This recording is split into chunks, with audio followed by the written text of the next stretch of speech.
He retired in 2020 after teaching history and science for 37 years. He's now a full-time researcher and writer. Todd published his first book in 2003 titled The Secret Danites, Kansas' First Jayhawkers, which details a secret anti-slavery group during territorial Kansas that eventually became known as Jayhawkers. Todd has researched the Underground Railroad for over 20 years and has published 2 books that help students learn about the Underground Railroad in Kansas. He's twice been a featured speaker at National Underground Railroad conferences. He and co-author Dave Schaefer will have a new book out this fall on James Montgomery titled Abolitionists of the Most Dangerous Kind, James Montgomery and His War on Slavery. Todd hopes to nominate several places in Linn County for inclusion in the National Network to Freedom, which honors those places and people who provided assistance to freedom seekers before and during the war. Todd and Kelly live in Richmond, right? Yes. Or Preston? Richmond? Richmond. Todd Mildfelt.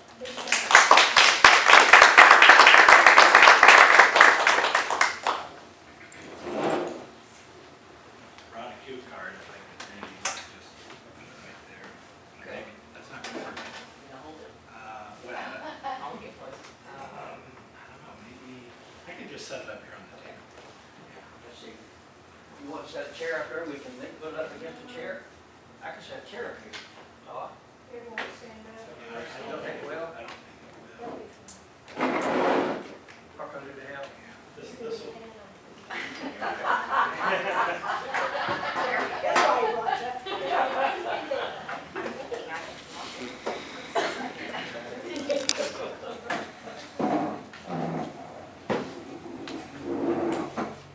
So, thank you, Ron, for inviting me in the Historical Society. Before I start, I would just like to reiterate what Ron said, and that is that your county, your town, has a very unique history. Like I said, I've been studying this. This is the first book I published exactly 20 years ago, so I've been studying this stuff now for 22 years. And what I'm finding is nothing short of amazing. You really owe it to yourself, and like Ron was saying, generations owe it to themselves coming up in this county and really Kansas, overall, to understand what happened here. So I plan to speak for maybe 20 minutes. I'm actually putting together about a 45-minute presentation on the Underground Railroad that when our book comes out this fall that I'll be able to do. And I'm not going to talk for 45 minutes, but this is kind of a practice run. So hopefully, maybe 15 minutes is kind of what I'm thinking. And at the end, I'd like to just read to you a couple quick excerpts at the end, perhaps out of your own history book. I'm sure many of you out there have this book. I'm not sure that William Mitchell was always accurate because he relied on oral tradition, stories, didn't always do his due diligence, but when you can fill in the gaps for him, this book is a treasure. This book is a treasure, and I hope to point out a few things there. So, I'll just read this. We all know something about the Underground Railroad, whether it's hidden passageways, secret tunnels, or Harriet Tubman. But tonight, I want to talk briefly about what it was in Linn County. What was the Underground Railroad here? I promise you will learn at least one thing new. I can promise you that.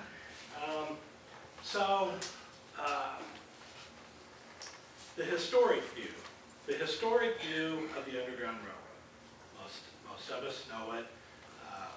station to station, kind of a, whether we're talking Virginia and Maryland or the Ohio River Valley, but we all kind of grew up with what we think it was.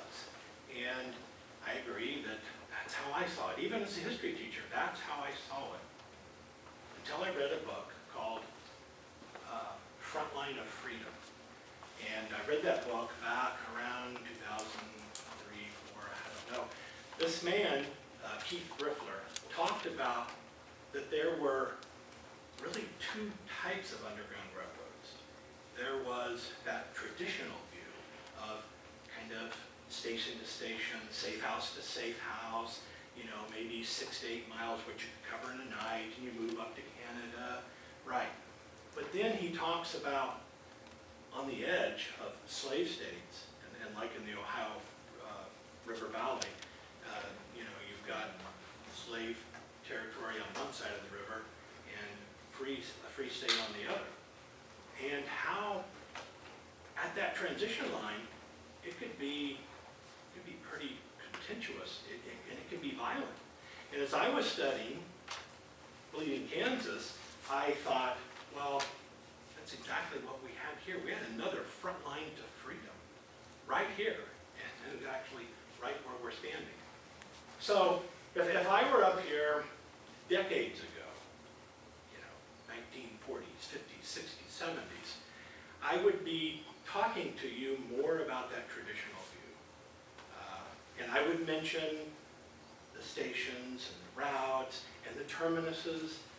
James Montgomery, he is listed in some early stuff at the State Historical Society about, he was the southern terminus of the Underground Railroad. And the northern terminus would be up St. Lawrence, a man named John Armstrong in Topeka. And once freedom seekers got to Topeka, then they would get on the Lane Trail. They'd go up through the corner of Nebraska and then diagonally across Iowa. So that's kind of the traditional view. And I want to say that's all true, but that's only part of the story. So tonight we're going to focus a little bit more on the most important part, the actual people. Yeah. So I mentioned James Montgomery. Yeah, of course, Free State militia captain, moves here to Linn County in 1854, kind of makes his Free State position clear. In the upcoming book, we'll talk about how he was raised in Ohio, and he was raised in an anti-slavery community. But as he became a young man and moved to Kentucky, he had to compete on an economic basis with slavery. And that did not set well with him. But then as he moves here, he begins to transition and become truly, at that point, an abolitionist, and then what we'll argue, a militant abolitionist.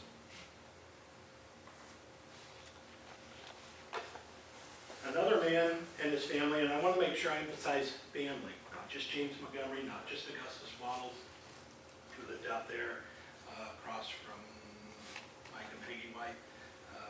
That's where Augustus Wattles was. And Augustus Wattles had been in Ohio. He'd started a black academy, academy for black students, and he was involved in helping them actually gain land. Then he moved to Kansas. He became an assistant editor at the Herald Freedom, 1857 there in Lawrence, and then he moves to Monica. And they had big plans for Monica. Big, big plans that didn't quite work out. But as I mentioned, I don't want to just make it about the man of the family. As we probably won't get into that tonight here, but I did give a talk a few months ago in Garnett, and it was actually a PowerPoint, but it wasn't like this. And I had a slide of Clorinda Montgomery, James Montgomery's wife. And And I think that that is very important because, and we're not going to get into Montgomery's military career, but suffice it to say, James Montgomery left Linn County in December of 1862. He'd already lost his job as colonel of a white regiment, 3rd Kansas. He'd gone back to farming just briefly, and then he goes to Washington, D.C. in December of 1862 to try to use his political connections to get a black regiment. And he's successful. He gets it on paper. He's colonel of a black regiment. He has no troops.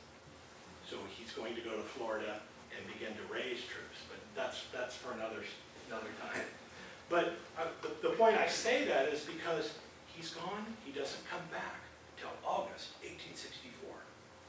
And his oldest son joined him in South Carolina as an officer in this black regiment. That left his oldest son, Evan, who was about 16 at the time. So Clorinda was running that farm. She had a lot to do with that. And I told my wife Kelly that when I began to go out and speak about this new book, I want to really highlight that. And not to belittle any of the other families. Augustus Waddles, oh my, the women in his family, wow. Just part of that unique history, again, the women in the Waddles family. Another man I'll just briefly mention, because I might talk about him, is Dr. Joseph Trigo. He and his cousins came from Bucks County, Pennsylvania, and settled there behind the Catholic Church, Squally Bridge. T. Elwood Smith, if any of you have heard of T. Elwood Smith. And I'll just use this point to make this point right here. Some of these people, and T. Elwood Smith is one, his family was already involved in the Underground Railroad in Bucks County, Pennsylvania. His mother, who later moves here from Pennsylvania to join T. Elwood, she had been active in the Underground Railroad there in Pennsylvania. Ed Smith and Ed R. Smith, there are a couple of other names I might throw out. So I talk about this traditional method, and then on my outline I have that soon changed in Linn County. So I think for most of you up to this point, you're like, okay, Todd, yeah, I'm following along here pretty good. I'm following along. You're talking about kind of what I thought about the Underground Railroad. But this is where things are going to change a little bit. And that change will start in 1858, and John Brown will come to Linn County. The change is not because of John Brown, but indirectly, Brown will lead to this change. And let me explain here. In 1858, Brown's already kind of gotten the whistle blown on his plans to lead this attack at Harper's Ferry and start a larger insurrection. And the guy that he hired to train his troops, he didn't pay him. And the guy wrote a letter and kind of exposed his plans. Brown comes back to Kansas to kind of, throw people off the trail. And he comes probably down to Augustus Waddles. They had known each other previously. And at that point, Brown meets Montgomery. And in fact, Montgomery joins Brown's little company. And this is right after the Denver Peace Treaty, if you follow along with me there, and I don't want to get into bleeding Kansas politics. But, so Brown and Montgomery will kind of team up. They will start to build some earthen forts to protect the border. This is just a few months after the Meredith massacre. So that's kind of how things went through 1858. Things were, as a general sense, that they were mostly pretty peaceful here. Supposedly there was an attempt made on Montgomery's life in that fall. That kind of got things stirred up again. But Brown had also been ill, And somewhere along the line in there, Montgomery, he's going to raid Fort Scott. Brown wanted to be the leader. The men voted on Montgomery to be the leader, and Brown kind of pouted and stayed back. This is outside of Fort Scott. And of course, Brown was soon presented with the opportunity to lead this raid into Missouri, what turns out to be probably the best known Underground Railroad trip out here on the western frontier.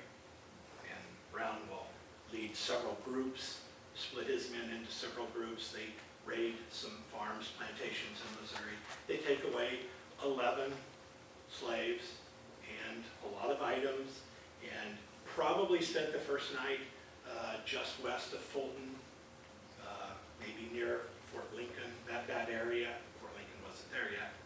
And then probably by the next night, came up to Augustus Waddell's place. And then from Augustus Waddell's up to Osawatomie. But Brown stayed down here and may have gone back or forth.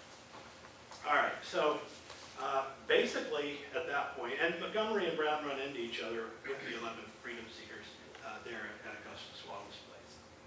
Of course, Brown will gather those 11, soon became 12 because one of the freedom seekers, she had a baby, named John Brown Daniels. So when Brown gathers them up, and they were hidden for about a month, about 4 miles from where Kelly and I lived there at Richmond. So just to keep everything here kind of, this locale. But, so Brown will, at that point, leave Kansas and never come back. And then he'll attack Harper's Ferry and get captured, and he will be executed December 2nd, 1859.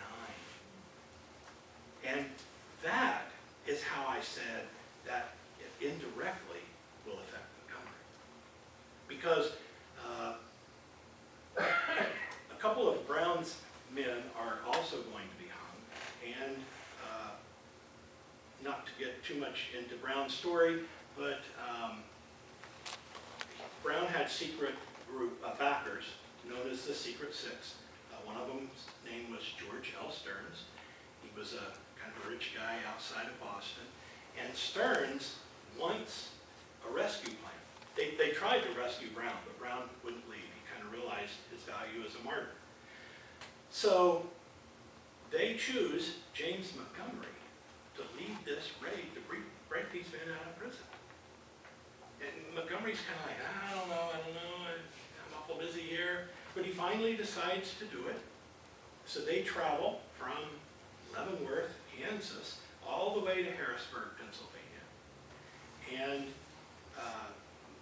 they send in scouts. In fact, Montgomery probably scouted himself some. They realized that they've added to the guards.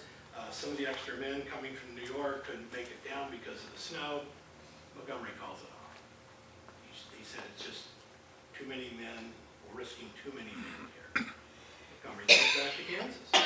But a man named Joseph Gardner, also part of the Underground Railroad, up at, south of Lawrence, he goes on to Boston and meets George Stearns. And when he gets back, he writes Montgomery a letter and says, hey, you've got to connect with these guys. And at that point, Montgomery then teams up with George Stearns, who was Brown's big backer. So that's why I said that Brown coming down here and kind of being with Montgomery for a while, it will influence Montgomery, because Montgomery becomes the go-to guy for those Secret Six. And within 2 months, George Stearns comes to Lawrence and meets with Montgomery and Reverend Stewart and lots of people involved in the Underground Railroad.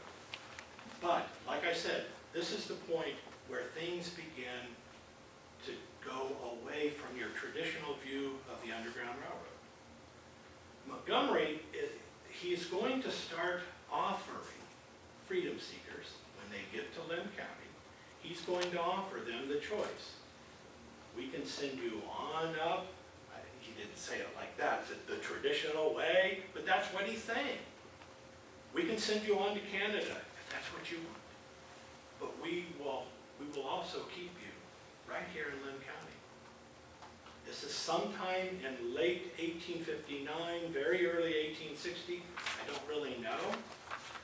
But 1860 is the pivotal year for James Montgomery. He begins to go in wholeheartedly for this new strategy in combination with the leading backer of John Brown. What he's really wanting to do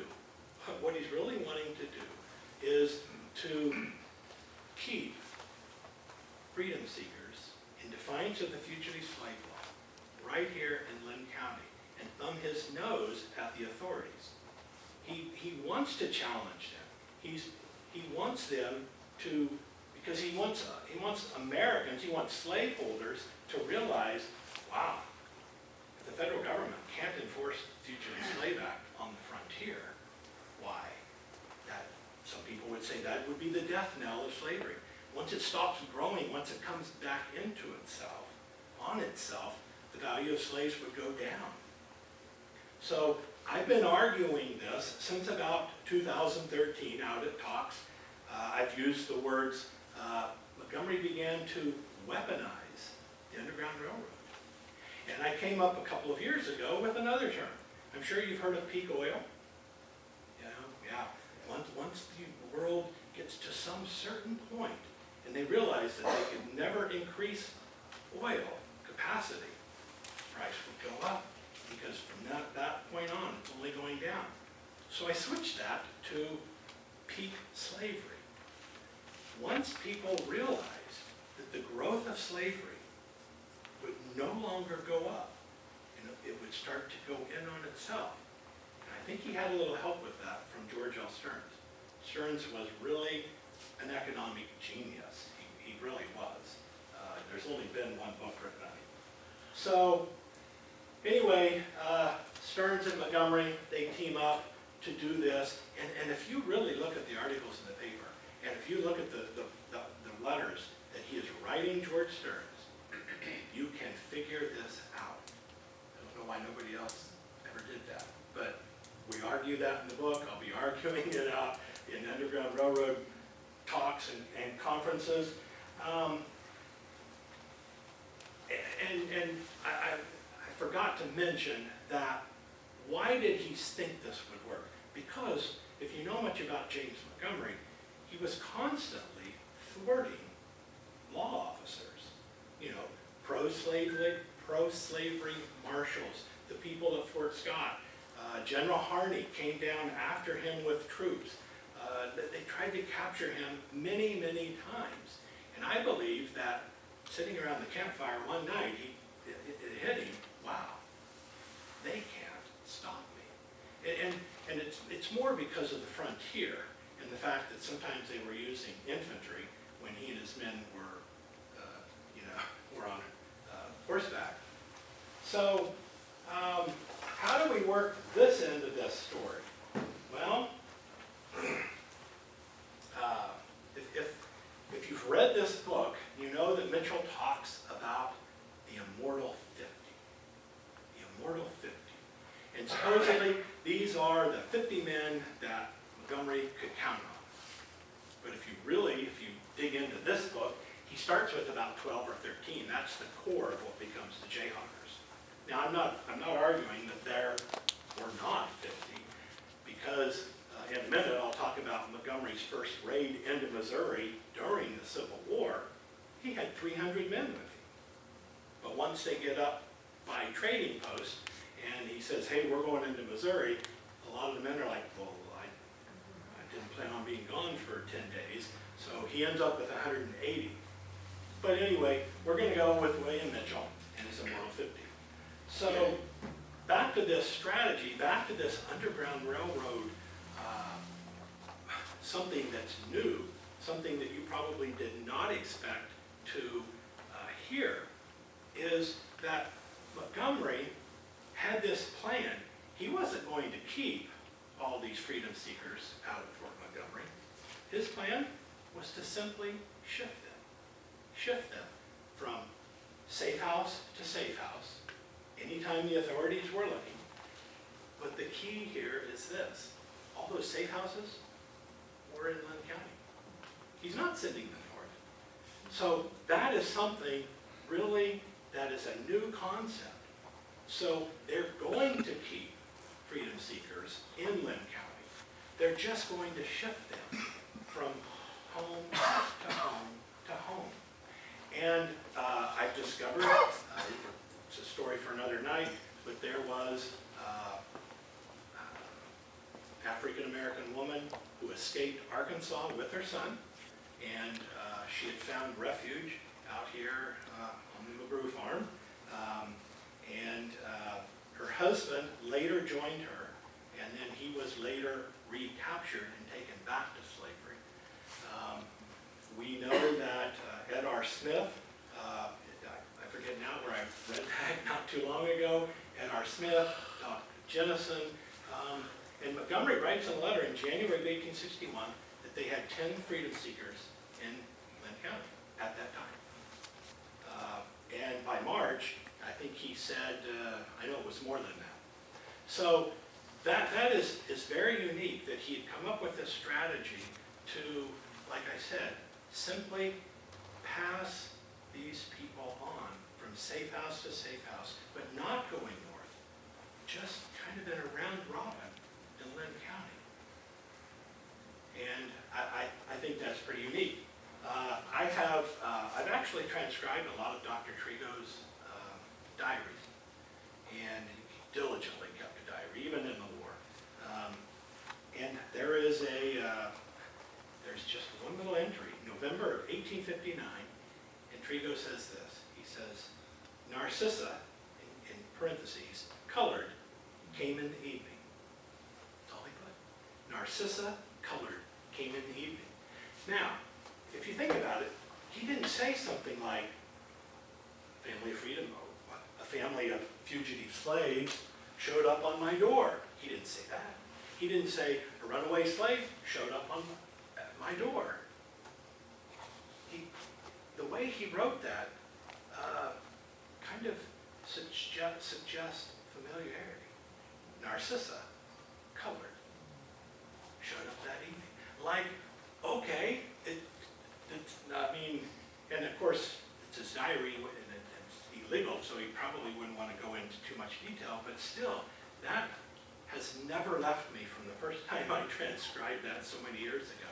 And I didn't understand it exactly then, but I think that that was part of this round robin of just shifting freedom seekers back and forth. Like I said, really, really amazing. But another point that I want to make, and that is that we get so hung up on these linear lines, linear routes. You can look at books on Underground Railroads and you can see those types of things. But when you think about it, so if Montgomery had 50 men, and Mitchell said they did in 1928, that he could count on, probably at a moment's notice. By the way, he never comes out and lists all 50. Yeah. And now if you go through and he talks about this man and he had 3 sons, then maybe that counts as 4. But for my point, it doesn't matter that he lists 50. What matters is, to me, that if there are freedom seekers coming up from Arkansas, coming across from Missouri, coming up from the Indian Territory, and yes, a lot of the Native Americans in Oklahoma did own slaves. A lot of them didn't, but a lot of them did. So that's where the escaping freedom seekers are coming from, those 3 places. So my point is, they didn't have to find Montgomery's cabin. And maybe not all of the Immortal 50 were part of the Underground Railroad as far as taking them in. But I can guarantee that if you rode with Montgomery, if you were willing to risk your life fighting against pro-slavery militia from Missouri, and a fugitive slave showed up on your doorstep, what are you going to do? I mean, think about it. Are you going to turn them in? Of course not. You're part of Montgomery's group. You're willing to risk your own life to make Kansas a free state.